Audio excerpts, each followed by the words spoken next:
Do you remember where we stopped in the last video? We were talking about how do we ensure that things like great marriage, great job, lots of money don't become a victim of hedonic adaptation.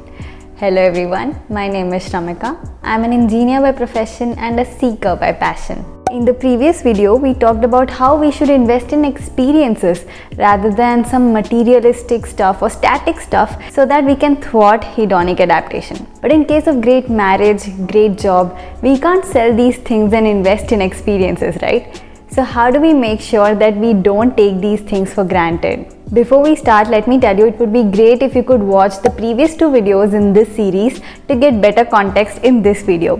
I have left the link in the description box and you can find it up here as well.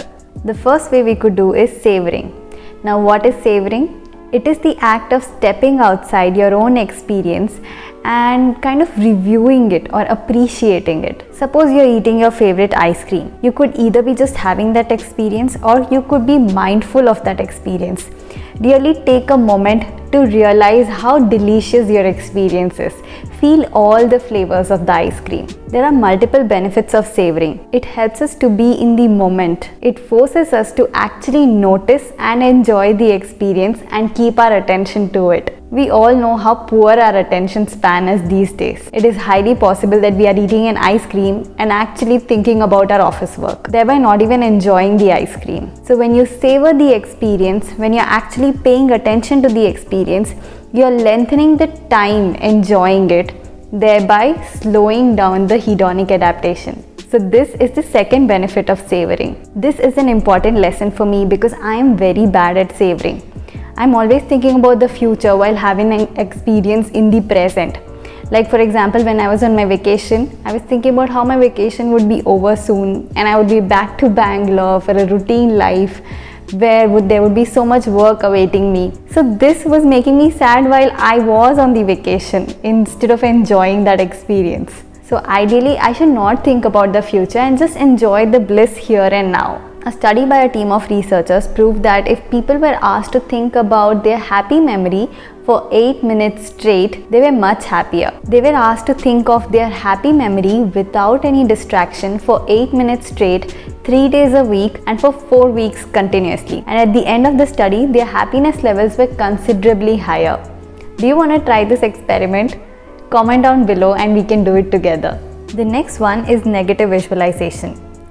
This does sound slightly cheesy, but just imagine how things would have been if they didn't go this way. This can kind of break you out of the hedonic cycle because you realize, wow, I do enjoy these things and I'm so lucky to have them this way. Taking a leaf out of my book again, it is likely that I take my husband or my dearest friends for granted. Now how do I break out of this? I would have to imagine what if I never met this person at all. For example, let's take the case of my dear friend Payal. Payal and I were in adjacent rooms in hostel in the first year of engineering. And that is how we got to know each other and became thick friends. Now what were the odds that both of us were allotted adjacent rooms to each other? Very less, right? But it still happened, and because of this I made a friend for life and I've had so many amazing experiences with her. It is such a surprise to me that I and her got together. Now, if I bring in negative visualization to this, I would have to imagine that both of us were in different rooms far apart from each other and never met in our college life. Lives could have been so drastically different, at least for me. So doing this practice makes me value her even more and I can never take her for granted. So you could use this technique in your life with the important people in your life and imagine what if you never met them. Trust me, you will fall in love with all these people even more and you will value them so much more. The story of Kunal and I meeting is also pure serendipity. We often talk about it, which helps us in strengthening our bond. All of these things sound a little cheesy, but the act of doing them does an important psychological thing. It is that it breaks us out of here and now. It can pop us out of the reality in a really powerful way, and this helps our minds to never take anything for granted. Another way to get over hedonic adaptation is to imagine that you only have a few days left with the thing you love. For example, when we were in college, we all would crib a lot about the college, the mess, the food, the facilities.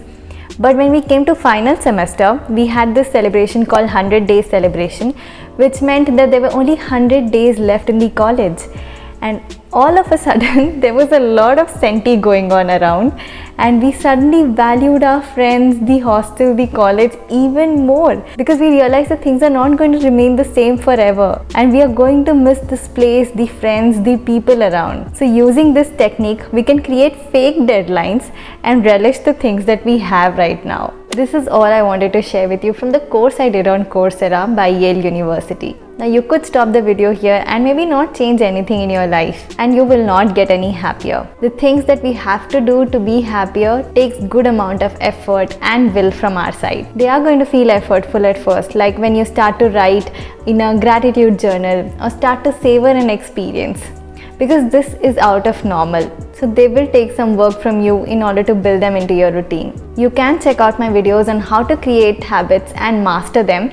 I have left the link in the description box and you can find it up here as well. These things may feel a bit out of place in the beginning, but trust me, once you have them set in your life, all of a sudden things will become so much better. So let's sum up what are the different ways we learned that we can be happier. We can try to get over getting used to stuff, thwarting our own hedonic adaptation, resetting our reference points, finding the right set of points so we can be happy about the things we are actually happy about.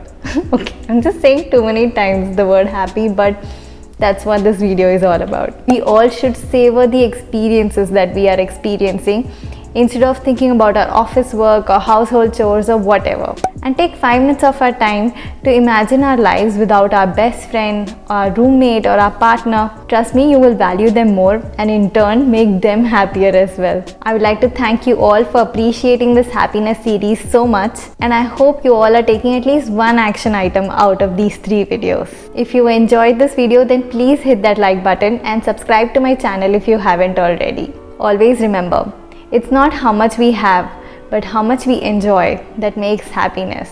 Happy learning and bye.